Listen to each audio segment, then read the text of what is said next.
Mummy घ्या चहा घ्या. सपने हा बरं झालं बघ चहा आणला ते. माझं डोसकंच काम करणं झाले. डोक्यामध्ये आता एक जाऊबाई शिरल्यात ना, म्हणल्यानंतर काम कसं करणार डोकं. पण मम्मी लक्षात आलंय का काही, म्हणजे ते काय म्हणतात ते क्रिमोलॉजी. काय भैया एवढं पण माहित नाही तुम्हाला.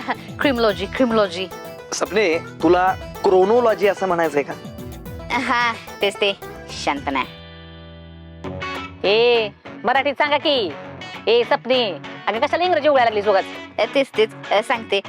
क्रोनोलॉजी म्हणजे का नाही मम्मी, घटनाक्रम. हा घटनाक्रम लक्षात घ्या तुम्ही.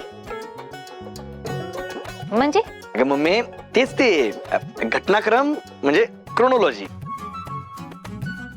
आणि क्रोनोलॉजी म्हणजे क्रोनोलॉजी हा समानार्थी शब्द. ए जय मुर्द्या भाषांतर नाही विचारलं मी. ते तर तुमच्या कॅमोलॉजीचा माझ्याशी काही संबंध नाही ते सांगा असं म्हणते. हा आता ज्यांनी विषय काढला त्यालाच विचारा. सपने हा सांगते. म्हणजे घटनाक्रम लक्षात घ्या. म्हणजे बघा, ती गरोदरबाई येते, त्याच्यानंतर सत्याभाऊजींना तिच्या नवऱ्याला जेलमधनं सोडवण्यासाठी म्हणून विनंती करते. आणि तिचा नवरा कुठल्या जेलमध्ये असतोय? भवानीनगर जेलमध्ये. आणि त्या पोलीस स्टेशनचा इन्चार्ज कोण असते? माझ्या एक्स जाऊबाई, तुमच्या एक्स सुनबाई. आणि सत्याभाऊजी बी लगेच तिकडे सोडवायला म्हणून जात आहेत बघा पोलीस स्टेशनात.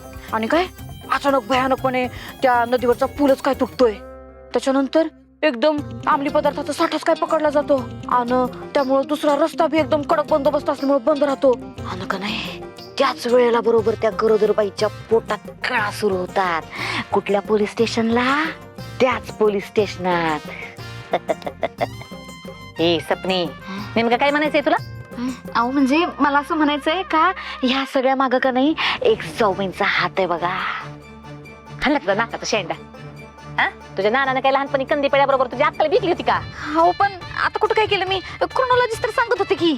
ए हुबलत सपने तुझी ती कॅमोलॉजी घाल चोलीत. कुठल्या कुठे डोसकं पळतंय तुझं. हुबलत कुठली काही तर म्हणा नेबरेटमुळं पूल तुटला,